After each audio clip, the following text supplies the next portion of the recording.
Hello and welcome to another episode of Anime on Short Flights. Today we're talking about Metallic Rouge, episode 8.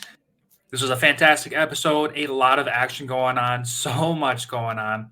We got to meet two new members of the Immortal Nine.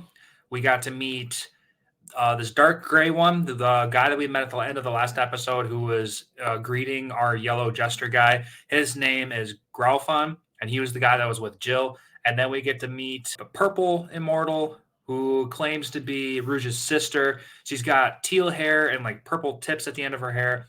And she's pretty interesting because she's very much like Rouge in the sense that she's a fighting type. I would like to imagine she's going to be pretty much a copycat, just a purple version of her. So she's going to have like these little blades that are going to come out of her, just like Rouge has or something like that. I can't wait to see them fight again because they've made it very clear that they're going to fight again. Like I said, great episode. Lots of stuff going on, not only action, but information as well. The episode opens up with Rouge and Jean. They're going into the secret basement that has all these saved data files of their father, the one who's responsible for creating these aeons, supposedly, which is pretty interesting. And we get to learn that one of his partners, the supposed mother of these aeons, has the code Eve file that she could put into other aeons, allowing them to be more free and not follow the Azimuth code like to a T like every other aeon has to, which is pretty interesting. So because of this whole scene in this episode, it's making me think that kind of like the end goal of this entire show is going to be giving code Eve to all aeons and making them essentially human or just android in general, just perfect androids or something like that. So that's kind of what I'm thinking is going to happen. So shortly after we meet Rouge's sister, a bunch of robots come out of nowhere and start attacking the place. It was pretty funny. Made me think of Star Wars and just all the droids coming in, just shooting the place up. That was kind of funny.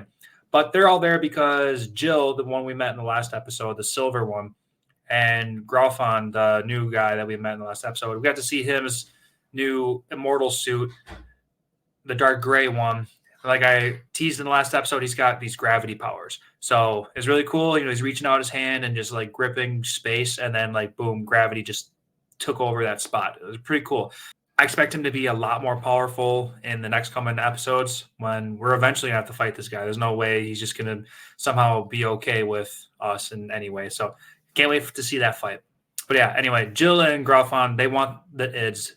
They want all of the immortals IDs so that they can, I don't know, get the code Eve themselves and do whatever nefarious things they want to do with that.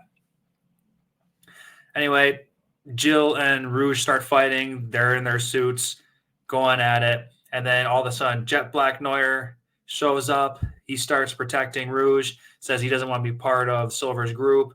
And then all of a sudden, Orange Ace comes out of nowhere, the one we met a couple episodes again with the twin personalities. That person's really interesting. So we got so many of the Immortal Nine in this general area because we saw also that Rouge's fake sister is somewhere up there too. You know, she didn't leave the vicinity. So we got a lot of members here. This is starting to feel like an end of the season kind of thing. You know, we still got 9, 10, 11, and 12, 4 more episodes to go. So we're not quite there, but it feels like we're almost there. Something big is going to happen here. This is a big fight. Can't wait to see what happens next. Also, still curious about Naomi. So, I feel like she's going to come around. She's double agenting something. She's going to come back and she's going to be a good person somehow. I just need to see it because it's hard to believe that she's going to be a bad person. Anyway, great episode. I'll leave it at that, and I can't wait for the next one. So I'll see you guys next week.